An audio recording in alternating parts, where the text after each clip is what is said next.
പക്ഷെ ഹജ്ജിൻ്റെ വിഷയത്തിൽ പ്രവാചകൻ പറയുന്ന വാക്ക് ലൈസലഹു ജസാഅൻ ഇല്ലൽ ജന്ന, സ്വർഗമല്ലാത്ത ഒന്നും ഹജ്ജുമായി ബന്ധപ്പെട്ട് ആലോചിക്കുകയേ ചെയ്യണ്ട.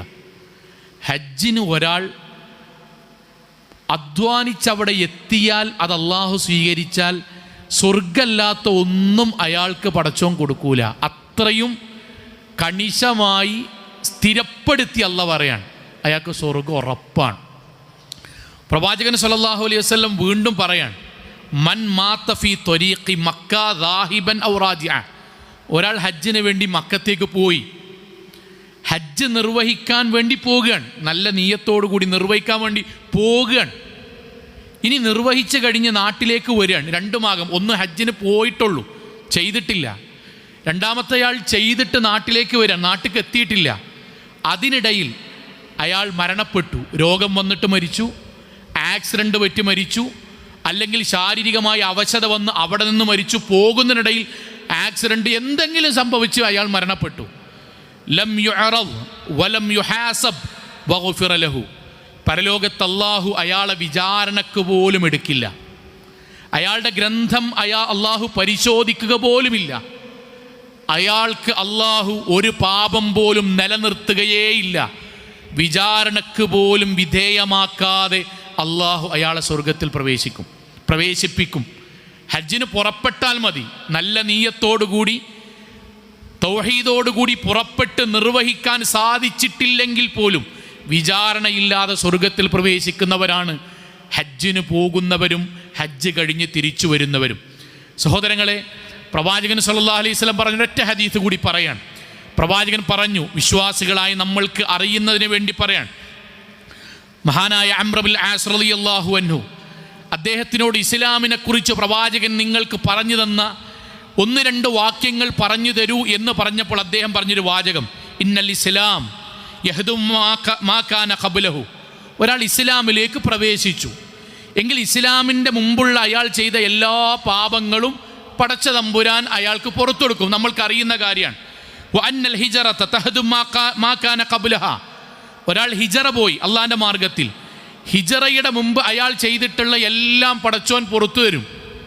മൂന്നാമത്തെ വാക്ക് റസൂലുള്ളാഹി ഞങ്ങളെ പഠിപ്പിച്ചത് വഅന്നൽ ഹജ്ജ യഹ്ദു മാ കാന ഖബ്ല, ഒരാൾ ഹജ്ജിന് പോയി കഴിഞ്ഞ് ഹജ്ജ് അള്ളാഹു സ്വീകരിക്കുന്നതോടുകൂടി അയാളെ അള്ളാഹു പുതിയ മനുഷ്യനായിട്ടാണ് പരിഗണിക്കുക.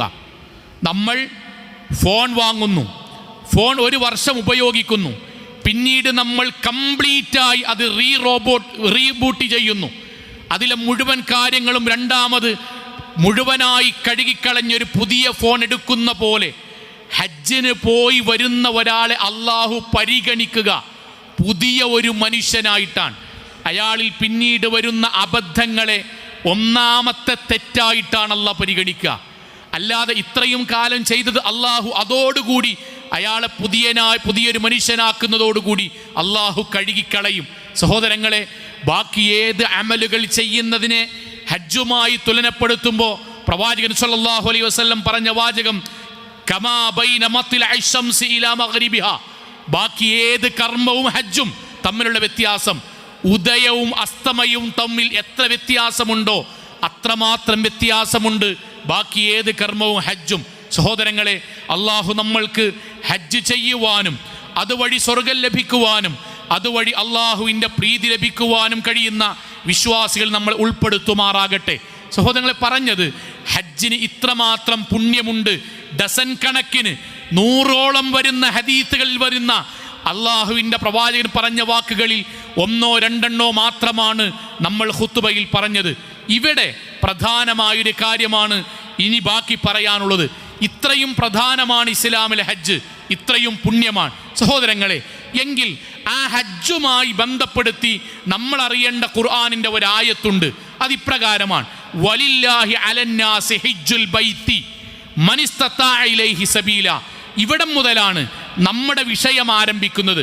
ഖുർആനിൻ്റെ വാക്കാണ്, വലില്ലാഹി അലന്നാസി ഹിജ്ജുൽ ബൈത്ത് മനിസ്തതാഅ ഇലൈഹി സബീല. ആർക്കെങ്കിലും, എനിക്കോ നിങ്ങൾക്കോ, നമ്മൾക്കാർക്കെങ്കിലും അള്ളാഹു വെച്ച മാനദണ്ഡപ്രകാരം ഹജ്ജിന് പോകാനുള്ള അവസരം എത്തിയാൽ, അള്ളാഹു വെച്ച മാനദണ്ഡപ്രകാരം എനിക്കോ നിങ്ങൾക്കോ ഹജ്ജിന് പോകേണ്ട അവസ്ഥ എത്തിയാൽ അയാൾ കഅബാലയത്തിങ്കൽ പോയി തീർത്ഥാടനം നടത്തൽ അള്ളാഹുവിനോടുള്ള ബാധ്യതയാകുന്നു. ഖുർആനിൻ്റെ ആയത്താട്ട പറയുന്നത്, എനിക്ക് ഹജ്ജ് ചെയ്യുവാൻ അള്ള വെച്ച മാനദണ്ഡ പ്രകാരം ആയിട്ടുണ്ടെങ്കിൽ അതോടുകൂടി അള്ളാഹുവിൻ്റെ പക്കൽ ഞാൻ ചെയ്യേണ്ട ഒരു ബാധ്യതയായി ഖുർആൻ നമ്മൾക്ക് ഹജ്ജ് പരിചയപ്പെടുത്തി തരികയാണ്. ഖുർആൻ എന്തുകൊണ്ടാണിത് പറയുന്നത്? നമ്മൾക്കെല്ലാവർക്കും അറിയേണ്ട ഒരു കാര്യമുണ്ട്.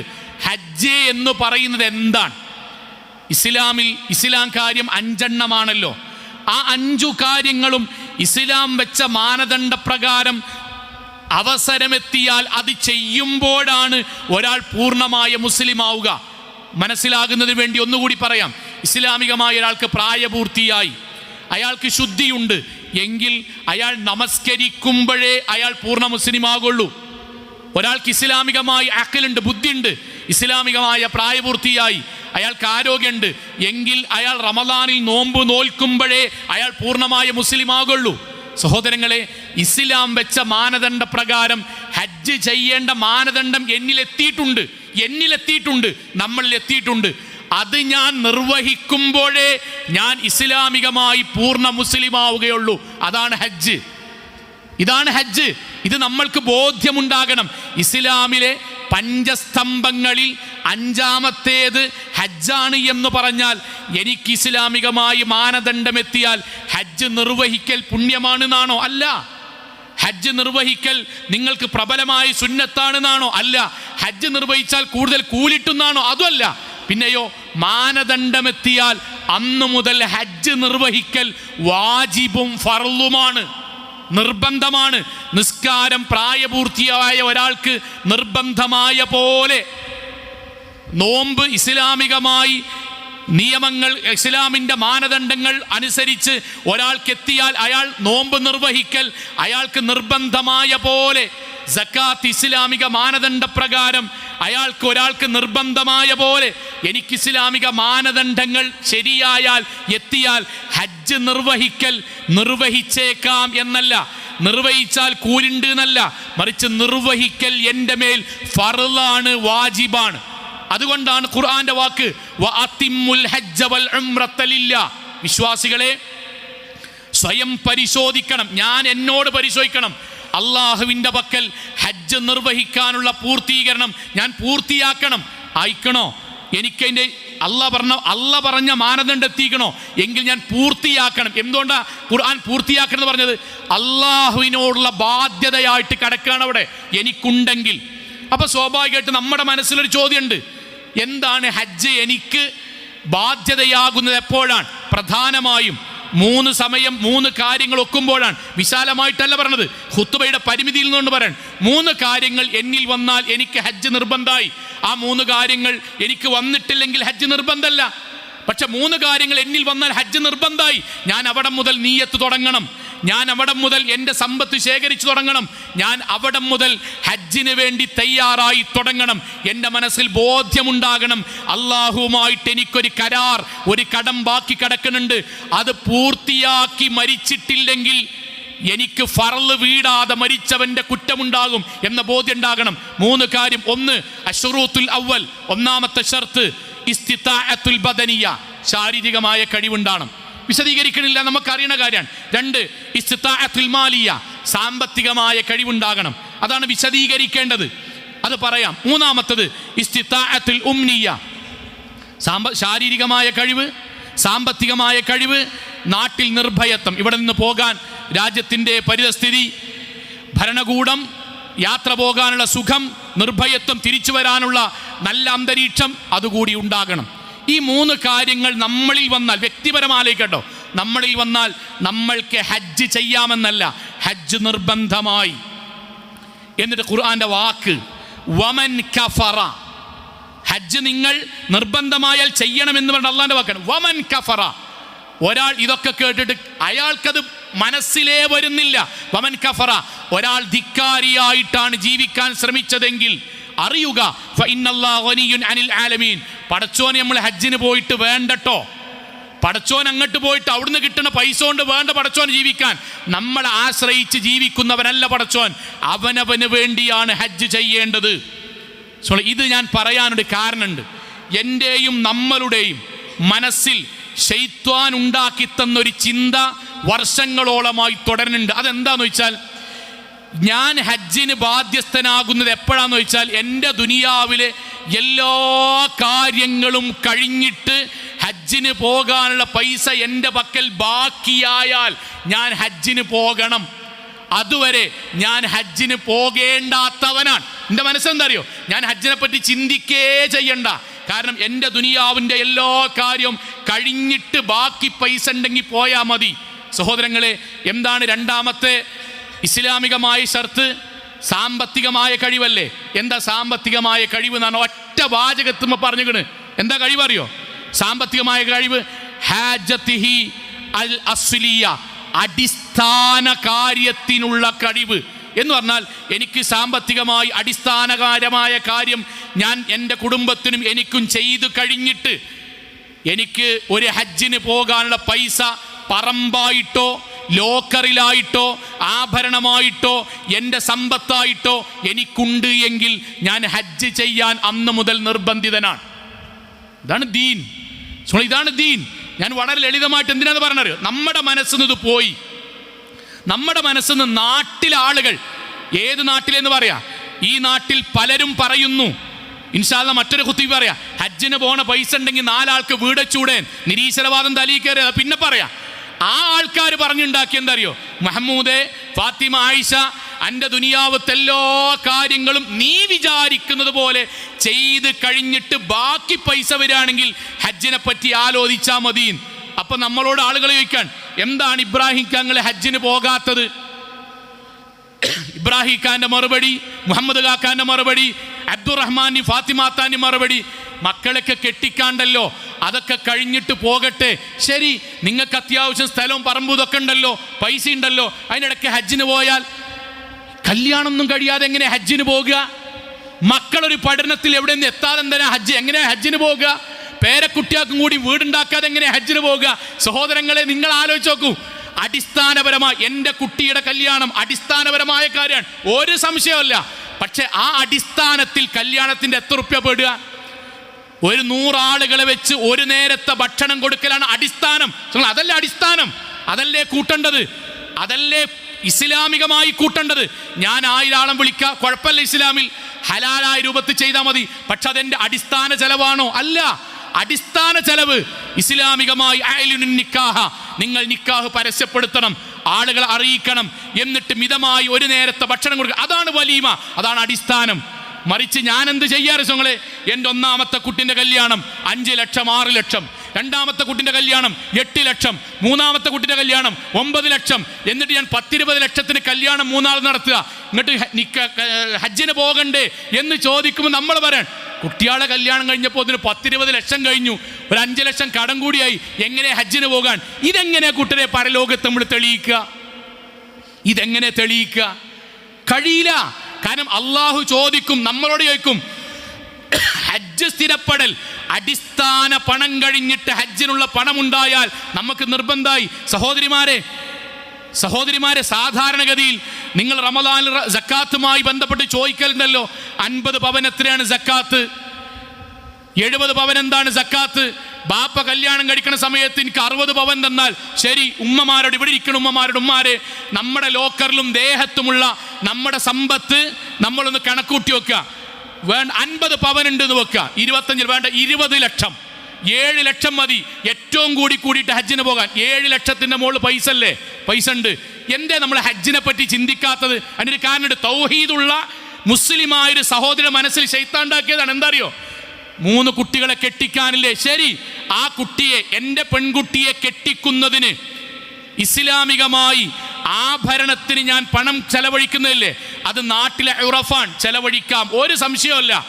എൻ്റെ കല്യാണത്തിന് സമയത്ത് എൻ്റെ മകൾക്ക് ഞാൻ അല്പമൊക്കെ സ്വർണം ധരിപ്പിക്കുക എന്നത് ഉറഫാൻ, നാട്ടുമര്യാദയാണ്, ഇസ്ലാമികമായി ജായിസാൻ.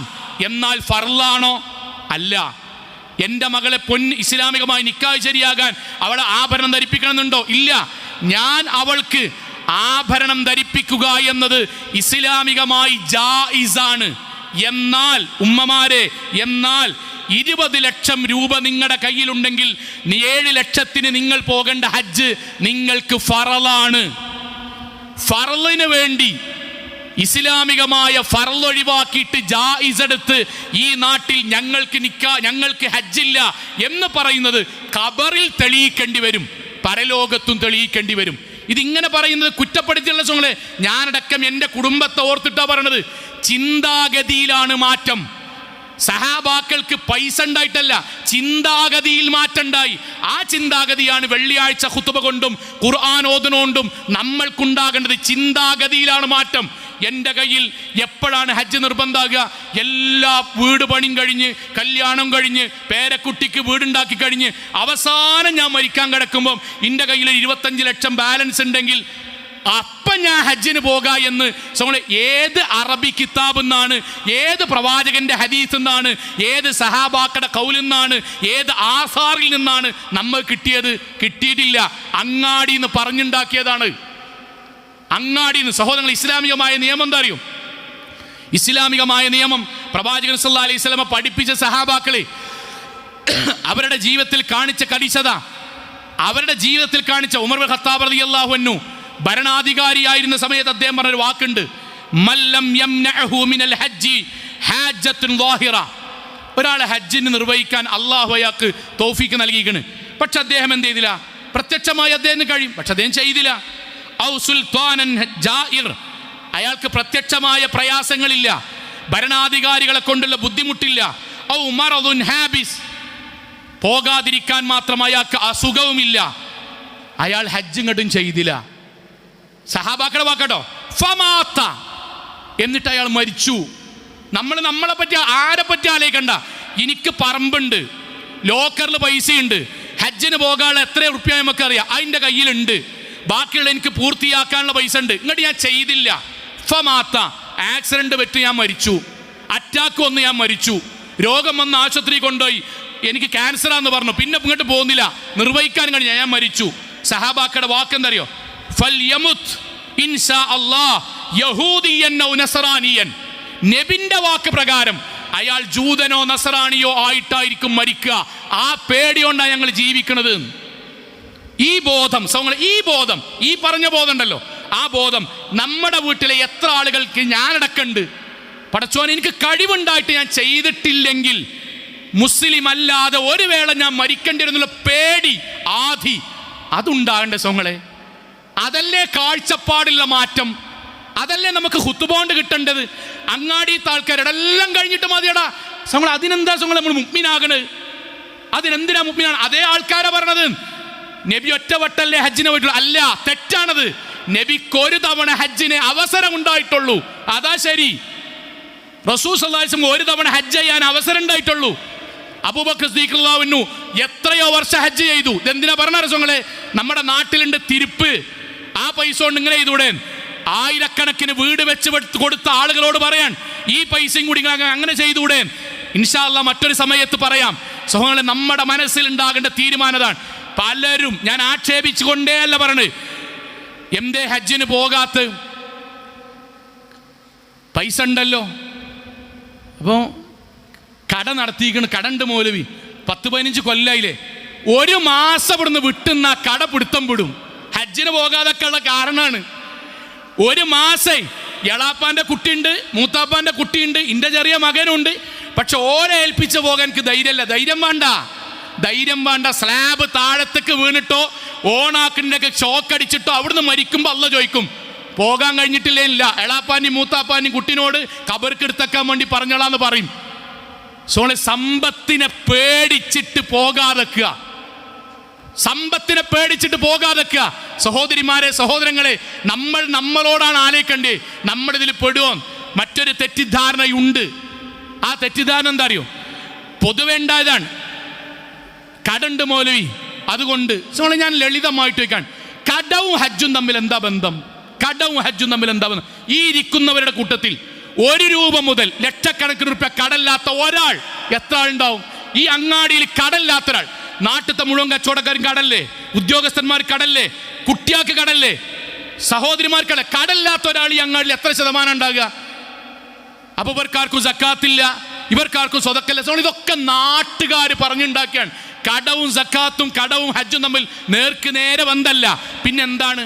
ഒരാൾക്ക് കടണ്ട്, അത് അത്യാവശ്യമായിട്ട് വാങ്ങിയതാണ്, അത് അയാൾ വീട്ടാൻ മെനക്കെടാതെ, അതിനുവേണ്ടി അയാൾ പൈസ സ്വരൂപിക്കാതെ, അതിന് കഷ്ടപ്പെടുന്ന ആൾക്ക് തിരിച്ചെടുക്കാതെ അയാൾ മിനിറ്റിന് ഹജ്ജിന് പോകുക എന്നുള്ളത് ശരിയല്ല.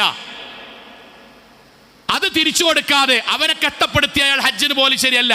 മറിച്ച് ഒരാൾക്ക് കാലതാമസമുണ്ട് കടം വീട്ടാൻ, അയാൾക്കത് വീട്ടാനുള്ള വകുപ്പ് ഇവിടെ പറമ്പായിട്ടുണ്ട്, അയാൾക്ക് വീട്ടാനുള്ള സമ്പത്ത് ഇവിടെ സമ്പത്തായിട്ടുണ്ട്, സ്വർണ്ണായിട്ടുണ്ട് ഉണ്ട് എങ്കിൽ അയാൾക്കത് വീട്ടാനുള്ള സൗകര്യമുണ്ട്.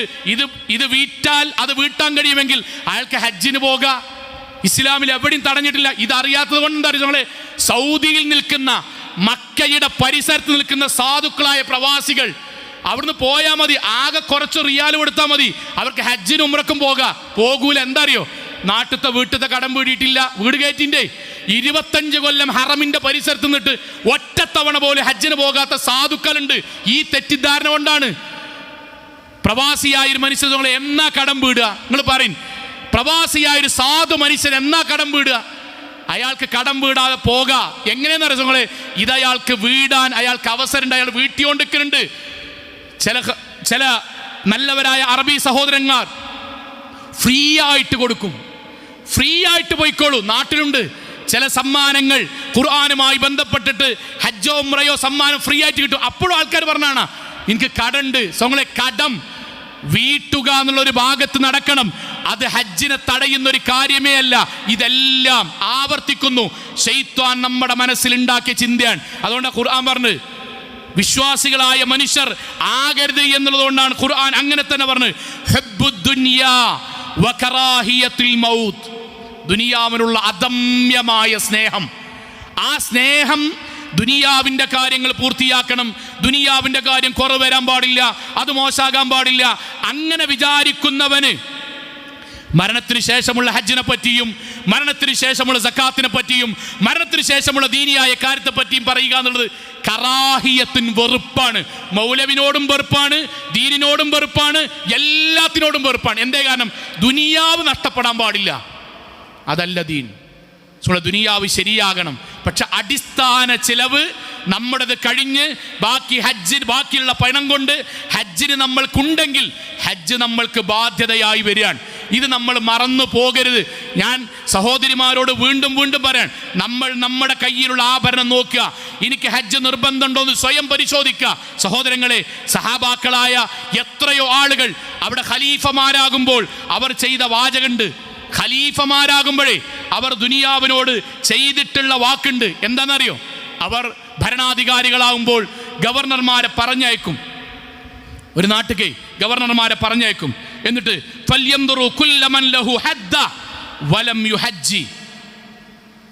കഴിവുണ്ടായിട്ടും ഹജ്ജിന് പോകാത്തവരെ പേരെഴുതി കൊണ്ടുവരും. ഖലീഫമാർ, ഇസ്ലാമിന്റെ ഖലീഫമാർ, അവരുടെ മേൽ ജിസിയ നടപ്പിലാക്കും. എന്നിട്ട് ഖലീഫമാർ പറയുന്ന വാക്കുണ്ട്, മാഹും ബി മുസ്ലിമീൻ, നിങ്ങൾ എന്ത് മുസ്ലിമാടാ? അമുസ്ലിം സഹോദരങ്ങൾക്ക് ഇസ്ലാമിക രാജ്യത്ത് താമസിക്കുമ്പോൾ അവരുടെ മേൽ നടപ്പിലാക്കുന്ന ജിസിയകൾ ഹജ്ജിന് കഴിവുണ്ടായിട്ടും പോകാത്തവരുടെ മേൽ ഇസ്ലാമിക ഭരണാധികാരികൾ നടപ്പിലാക്കിയിരുന്നു. എന്തിനാ പറയണമെന്ന് വെച്ചാൽ നമുക്കൊരു ബോധ്യം ഉണ്ടാകണം. നമ്മൾക്ക് ഒരു കാര്യം കൂടി ആ കൂട്ടത്തിൽ പറയണം, പടച്ചോന്റെ മുന്നിൽ നമ്മൾ വളവന്മാരാക്കരുത്, ആകും ചെയ്യരുത്. പടച്ചോൻ നമ്മളെക്കാളും ഹൃദയമറിയുന്ന ആളാണ്. ഹജ്ജ് നിർബന്ധമുള്ള ഒരാൾ 4 വട്ടം ഉംറക്ക് പോയാണ്ട് വന്നാൽ ഹജ്ജ് ആവൂല. ഹജ്ജ് ഫർളാണ്, ഉംറ സുന്നത്താണ്.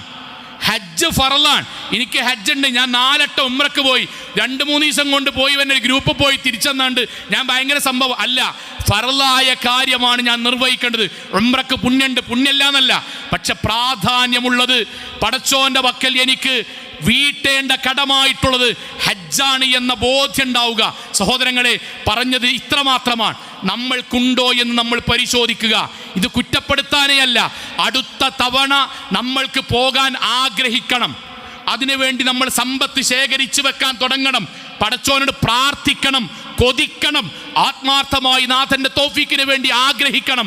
അവിടെ പടച്ചവൻ നമ്മൾക്ക് വഴി കാണിച്ചു തരും.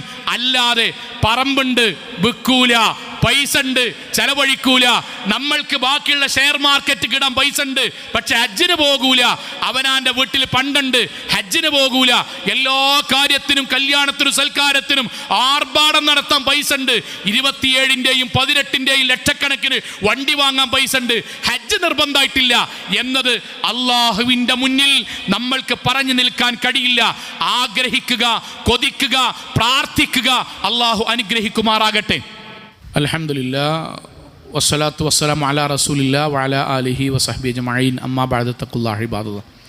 ഒരിക്കൽ കൂടി അള്ളാഹുവിനെ സൂക്ഷിച്ചുകൊണ്ട് ജീവിക്കണം എന്ന് എന്നോടെന്ന പോലെ ഓരോരുത്തരോടും ഉണർത്തുകയാണ്. സഹോദരങ്ങളെ, ആഗ്രഹമുണ്ടാകാനാണ് കേട്ടോ പറഞ്ഞത്. ആഗ്രഹമുണ്ടാകാൻ, ഒരിക്കലും കുറ്റപ്പെടുത്തിയിട്ടല്ല. ചിന്താഗതിയും മാറണം. നമ്മളെ വീട്ടിൽ ഞാനും എൻ്റെ ഭാര്യയും ഇങ്ങനെ ഇരുന്നിട്ട് ആലോചിക്കണം, എൻ്റെ PF-ലെ പൈസ അത് ഹജ്ജിന് നിർബന്ധമാകുമോ അല്ലേ എന്ന് ഞാൻ ആലോചിക്കണമെങ്കിൽ ഈ ആയത്തും ഹദീസും നമുക്കൊരാൾ പറഞ്ഞു തരണം. അത് നമ്മൾ ഒന്നിച്ച് ചർച്ച ചെയ്യാണ്. എൻ്റെ ഈ പറമ്പിൻ്റെ അങ്ങാടിയിലിൻ്റെ താവഴിയായിട്ട് കിട്ടിയുള്ള ഈ സ്ഥലത്തിന് ഞാൻ വില ഇങ്ങനെ ഇട്ടാൽ ഹജ്ജിന് പോകാനുള്ള പൈസ ആവൂലേ? അപ്പോൾ എനിക്ക് നിർബന്ധമായില്ലേ? ബാക്കിയൊക്കെ വിടിൻ, ഞാൻ സ്വന്തം ഇരുന്നിട്ട് ആലോചിച്ചാൽ എനിക്ക് മനസ്സിലാവും ഞാനാണ് മാറേണ്ടത്, എൻ്റെ ചിന്താഗതിയാണ് മാറേണ്ടത്. അല്ല, അതിന് കഴിയില്ല, ഒരു കുഴപ്പമില്ല. പക്ഷെ ഉണ്ടെങ്കിൽ നമ്മൾ അടുത്ത തവണ മുതൽ ഹജ്ജിന് പോകാനുള്ളവരുടെ കൂടെ നമ്മൾ ഉണ്ടാകാൻ നിയ്യത്ത് വെക്കണം. ഇസ്ലാമിലെ ഇതിൻ്റെ ഒരു പ്രാധാന്യം പറയാൻ വേണ്ടിയിട്ട് പറയാണ്. റസൂൽ സല്ലല്ലാഹു അലൈഹി വസല്ലം സഹാബാക്കളോട് ഇങ്ങനെ ഖുത്ബ പറയും ഖദ് ഫുരിള അലൈക്കുമുൽ ഹജ്ജ് ഫഹജ്ജു. ആർക്കെങ്കിലും ഇന്നു മുതൽ ഹജ്ജ് നിർബന്ധമായിട്ടുണ്ടെങ്കിൽ ഹജ്ജ് പെട്ടെന്ന് ചെയ്യണട്ടോ. റസൂലുള്ളാഹിന്റെ വാക്ക് എന്താ അറിയോ? മൻ അറാദൽ ഹജ്ജ ഫൽയുഅജ്ജിൽ. ആർക്കെങ്കിലും ഹജ്ജിന് സമയക്കണി പെട്ടെന്ന് ചെയ്യണം. നമ്മൾ എന്തായി പെട്ടെന്ന് ചെയ്യണം എന്ന് പറഞ്ഞാൽ പ്രായമാകട്ടെ ഉണ്ടാവില്ല. രാവിലെ നടത്തം കഴിഞ്ഞിങ്ങനെ വന്നിട്ടാണ് വീട്ടിൽ സിറ്റ് ഔട്ടിലിരിക്കുമ്പോൾ പത്രം വായിച്ചുകൊണ്ടിരിക്കുമ്പോൾ താഴത്തേക്ക് വീണ് 45 വയസ്സായിട്ടുള്ളൂ. ഇക്കാക്കാൻ്റെ ബൈക്കിൻ്റെ ബാക്കിൽ ഇങ്ങനെ പോവുകയാണ്. മുന്നിലെ വണ്ടി ഒരു കുട്ടി മുന്നിൽ കൂടെ ക്രോസ് ചെയ്തപ്പോൾ കാക്ക സഡൻ ബ്രേക്ക് ഇട്ടതാണ്. ഭാര്യ ആ സമയത്ത് പിടിച്ചിട്ടില്ലായിരുന്നു, ബാക്കിക്കാണ് മറിഞ്ഞു. പിന്നിൽ നിന്ന് വന്ന KSRTCയുടെ ചക്രത്തിൻ്റെ അടിയിക്കാണ് പോയി. സമയം ഉണ്ടാവില്ല. ഫർള് ഇവിടെ കിടക്കുന്നുണ്ടാവും, ഫർള് കിടക്കുന്നുണ്ടാവും. യുവാക്കളെ, ഈ ബിസിനസ് അത്യാവശ്യം അള്ളാഹുവിൻ്റെ അനുഗ്രഹം കൊണ്ട് ഉയർന്നു, ഹജ്ജിനൊക്കെയായി വയസ്സാകുമ്പോൾ ആകട്ടെ അടുത്തേക്ക് പോകാം എന്നാലോചിക്കേണ്ട ഇടയ്ക്ക് എന്തെങ്കിലും ഒരു വേദന വന്ന് ആശുപത്രിയിൽ തിരിച്ചു വന്നില്ലെങ്കിൽ ബാക്കി കടയിട്ട് ഇവിടുന്ന് പോകേണ്ടി വരും. നല്ല പങ്കാലത്ത് ചെയ്യുക. ആയിട്ടുണ്ടെങ്കിൽ നമ്മൾ നീയത്ത് വെച്ച് അതിനു വേണ്ടി എന്ത് ചെയ്താലും വേണ്ടില്ല, പടച്ചോൻ്റെ മുന്നിൽ നമ്മൾ നിൽക്കാൻ കഴിയണം. ഒരൊറ്റ ഹദീസ് കൂടി പറയട്ടെ നമ്മളെ, നമുക്കിത് ബോധ്യമാകാനാണ്. റസൂൽ സല്ലല്ലാഹു അലൈഹി വസല്ലം അടുക്കലേക്ക് ഒരു മകൻ വന്നു. നബിനോട് ചോദിക്കുകയാണ്, ഈ ഹദീസ് മനസ്സിലുണ്ടായത് മനസ്സിലാവും, എന്താണ് ഈ പറഞ്ഞത്? ഇന്ന അബീ മാത്ത, എൻ്റെ അപ്പ മരിച്ചു നബിയെ, വലം യഹുജ്ജ, ബാപ്പാക്ക് ഹജ്ജ് ചെയ്യണമെന്ന് പൂതിണ്ട്, പക്ഷേ അവസാന സമയത്താണ് ആയത്. ബാപ്പാക്ക് ഹജ്ജിന് അവസാന സമയത്തായത്. പക്ഷെ പിന്നെ ബാപ്പാക്ക് ശരീരം കൊണ്ട് കഴിഞ്ഞില്ല, ആ കഴിയായിക മരണത്തേക്ക് എത്തി. ബാപ്പാക്ക് ഹജ്ജ് ചെയ്യേണ്ടിയിരുന്നു, പക്ഷെ ശരീരം സമ്മതിച്ചില്ല, അതിലാണ് മരിച്ചു. റസൂലുള്ളാഹിനോട് ചോദിക്കണമെന്ന് വാക്കെന്നറിയോ? അഫാ അഹജ്ജു അൻഹു, നബിയെ ഞാൻ ബാപ്പാക്ക് ഹജ്ജ് ചെയ്യണോ? നബിൻ്റെ മറുപടി എന്താ പറയുക? നബി ചെയ്യണമെന്നല്ല ചോദിക്കണേ, ഒറ്റ ഈ ചോദ്യമാണ് പ്രധാനം. നബിൻ്റെ ചോദ്യം, അറഅയ്ത ലൗ കാന അലാ അബീക ദൈനുൻ ഫഖളൈതഹു, എടാ എൻ്റെ അപ്പാക്ക് കടണ്ടെങ്കിൽ അത് ഈ വീട്ടണോ? നബി അത് വീട്ടണം എങ്കിൽ അഖ്ലാഅൻ, ഹജ്ജും അള്ളാഹ്ക്കുള്ള കടാണ്, വീട്ടണടാ. ഹജ്ജ് അള്ളാഹ്ക്കുള്ള കടാണ്. മരിച്ചു പോണത് നമ്മളാണ്. നമ്മളെ മക്കൾ വീട്ടേണ്ട അവിടെ കട്ടെ, മരിച്ചു പോണത് നമ്മുടെ അള്ളാഹ് ചോദിക്കൂലേ? നമ്മൾ ഇന്നോട് ചോദിക്കൂലേ, എടാ ഈ മാഷല്ലേ ഇന്നോ, എനിക്ക് എൻ്റെ കുടുംബകാര്യം കഴിഞ്ഞിട്ട് എടുത്തൊക്കെ ഒരു 10-15 കൊല്ലമൊക്കെ അധ്യാപനമാകുമ്പോൾ കുറച്ചൊക്കെ പൈസ ഉണ്ടാവില്ലേ? ആ പൈസ കൊണ്ട് ഈ ഒരു 1000 രൂപ വീതം ഓരോ മാസം എടുത്ത് വെച്ചിട്ടുണ്ടെങ്കിൽ കുറച്ചൊക്കെ ഒന്ന് കഴിയില്ലേ എന്ന് ചോദിച്ചാൽ സോങ്ങളെ, നമുക്ക് അള്ളാഹിന് മുന്നിൽ മറുപടി പറയണ്ടേ? നമ്മുടെ സമ്പത്ത്, നമുക്കല്ല തന്ന വരുമാനം നമ്മൾ ആഗ്രഹിച്ചു കൊതിച്ചാൽ പടച്ചോൻ തരും, ഉറപ്പാ കൂട്ടരെ. നമുക്കുണ്ടെങ്കിൽ ആഗ്രഹിച്ച് കൊതിച്ചാൽ അതിന് വീട്ടിൽ ആരാണ്ടാകുക, കടയിൽ ആരാണ്ടാകുക, ഞാൻ ഇവിടുന്ന് പോയ അവിടെ എന്താ നമ്മളൊന്നും സംഭവിക്കൂല. നമ്മൾ വെറുതെ വിചാരിക്കാൻ, നമ്മൾ ആത്മാർത്ഥമായിട്ട് അധ്വാനിക്കുക. പടച്ചോൻ ഇങ്ങോട്ട് റസൂലുള്ളാഹിന്റെ വാക്ക് നഅം, എടാ വാപ്പാൻ്റെ കടം വീട്ട്. ഹുജ്ജ് അൻക അബീക്, ബാപ്പാൻ്റെ കടം പടച്ചോനോടുള്ള കടാൻ, അത് പൂർത്തിയാക്കാതെ നീ പോലും ഇനി പോകരുത്. സോളെ ബാപ്പാക്ക് കഴിവുണ്ടായി, പക്ഷെ ശാരീരികമായി കഴിവില്ലാത്തതുകൊണ്ട് പൂർത്തിയാക്കാത്ത ഹജ്ജ് മകനോട് പൂർത്തിയാക്കാൻ നബി പറയണത് ബാപ്പാക്ക് അള്ളാഹിനോടുള്ള കടം വീട്ടാതെ നീ മരിച്ചു പോകരുത് എന്നാണ്. സോളെ നമ്മുടെ മനസ്സിലുണ്ടാകുക, നീയത്ത് വെക്കുക. ഇതൊരു വെള്ളിയാഴ്ചയാണ്, അടുത്ത തവണ ഇൻഷാ അല്ലാഹ് ഒരു ഹജ്ജിന് പോകാൻ നമ്മൾക്ക് സാധിക്കണം എന്ന നീയത്തുണ്ടാവുക. നിങ്ങൾ വെറുതെ ആത്മാർത്ഥമായിട്ടൊന്ന് ഇങ്ങനെ മനസ്സിൽ കരുതി വെക്കൊണ്ട് നമുക്കുണ്ടായി, നമുക്ക് ഫറലാണ്, നമുക്കറിയാം നമുക്ക് പോകണം എന്നുള്ളത്. നമ്മളൊരു വർഷങ്ങളിങ്ങനെ നീട്ടി അതിൻ്റെ ഇടക്ക് എന്തെങ്കിലും നമുക്ക് സംഭവിച്ചു, ആശുപത്രിയിൽ നിന്ന് അനങ്ങാൻ കഴിഞ്ഞില്ല, നമ്മളെ മനസ്സിങ്ങനെ ബേജാറാകും. പടച്ചോനെ ഞാൻ ഈ ആശുപത്രിയിൽ നിന്ന് എങ്ങാനും പോയാൽ, പടച്ചോൻ്റെ മുന്നിക്കാണല്ലോ പോകുന്നത്, അങ്ങാടിക്കാരും നാട്ടുകാരും മുന്നിക്കല്ലല്ലോ. ആ പടച്ചോൻ ചോദിക്കൂലേ? എടാ അത് കൊതിച്ച കുറേ മനുഷ്യന്മാരില്ലേ ഈ നാട്ടിൽ, നമ്മളെ കൊതിച്ച കുറേ മനുഷ്യന്മാരില്ലേ പൈസ അല്ലാതെ. പടച്ചോനെ എങ്ങനെയെങ്കിലും അവിടെയൊന്ന് എത്താനും ഹജ്ജ് ചെയ്യാനും തൗഫീഖ് നൽകണമെന്ന് ആത്മാർത്ഥമായി കയ്യിൽ ചികിത്സിച്ച് പൈസ പറ്റിയവർ പ്രാർത്ഥിക്കുന്നുണ്ട് കൂട്ടരെ. പൈസ പറ്റിയവർ, കാലില്ലാത്തവർ, കണ്ണില്ലാത്തവർ പ്രാർത്ഥിക്കുന്നുണ്ട്. എങ്ങനെയെങ്കിലും പടച്ചോൻ റിസ്ക് നൽകി ഹറമിലേക്കൊന്ന് പോകാൻ, കഅബാലയത്തിലേക്കൊന്ന് പോകാൻ പ്രാർത്ഥിക്കേണ്ടവർ. സോളെ നമുക്കത് തന്നിട്ട് നമ്മൾ പടച്ചോണ്ട് ധിക്കാരം കാണിക്കരുത്. നമ്മൾ തീരുമാനിക്കുക, നമ്മൾക്ക് പൂർണ്ണമായും പടച്ചോൻ പറഞ്ഞ ഇസ്ലാമിൻ്റെ പൂർണ്ണത നമ്മൾക്ക് അള്ളാഹു നൽകണമെങ്കിൽ പടച്ചോൻ നമ്മൾക്ക് നൽകിയ ഈ അനുഗ്രഹത്തിന് തിരിച്ച് നമ്മൾ നന്ദി കാണിക്കണം. അള്ളാഹു അനുഗ്രഹിക്കുമാറാകട്ടെ. നമ്മുടെ ജീവിതത്തിൽ വന്നുപോയ ചെറുതും വലുതുമായ മുഴുവൻ തെറ്റുകുറ്റങ്ങളും റഹ്മാനായ നാഥ നീ ഞങ്ങൾക്ക് വിട്ടുപുറത്ത് മാപ്പാക്കി തരണമേ റഹ്മാനെ. അള്ളാഹുവേ, നിനക്ക് ഏറ്റവും പ്രിയപ്പെട്ട അള്ളാഹുവേ, സ്വർഗം സമ്മാനമായി നൽകുന്ന ഹജ്ജ് ഞങ്ങളുടെ ജീവിതത്തിൽ നിർവഹിക്കുവാനും അതുവഴി അള്ളാഹുവേ നിനക്കേറ്റവും പ്രിയങ്കരനായി സ്വർഗലോകത്തേക്ക് എത്തുവാനും നീ ഞങ്ങൾക്ക് തൗഫീഖ് നൽകണമേ റഹ്മാനെ.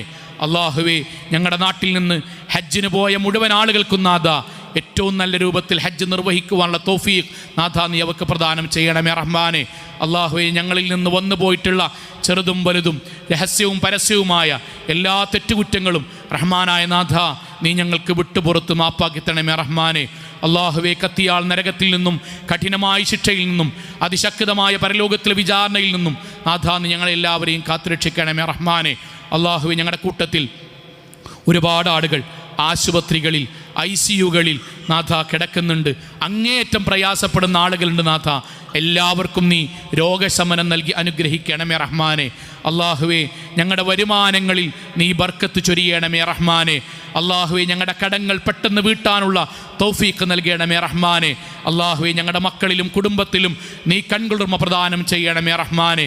അള്ളാഹുവേ, ലോകത്തെവിടെ വെച്ച് എങ്ങനെ മരണപ്പെടേണ്ടി വന്നാലും ഷിർക്കില്ലാതെ, ബിദ്അത്തില്ലാതെ, ഖുറാഫാത്തില്ലാതെ ധീരമുവഹിദുകളായി ജീവിച്ച് മരണപ്പെട്ടു പോകാൻ നാഥ നീ ഞങ്ങളെല്ലാവരെയും അനുഗ്രഹിക്കണമേ റഹ്മാനെ. അല്ലാഹുമ്മ ഗഫിർ ലിൽ മുഅ്മിനാത്ത് വൽ മുസ്ലിമീന വൽ മുസ്ലിമാത്ത് അൽ അഹ്യാ മിൻഹും വൽ അംവാത്ത് ഇന്നക മുജീബു ദഅവാതി യാ ഖാദിയൽ ഹജാത്ത്. اللهم أجرنا من النار اللهم أجرنا من النار اللهم أجرنا من النار ربنا آتنا في الدنيا حسنة وفي الآخرة حسنة وقنا عذاب النار آمين آمين آمين برحمتك يا رب.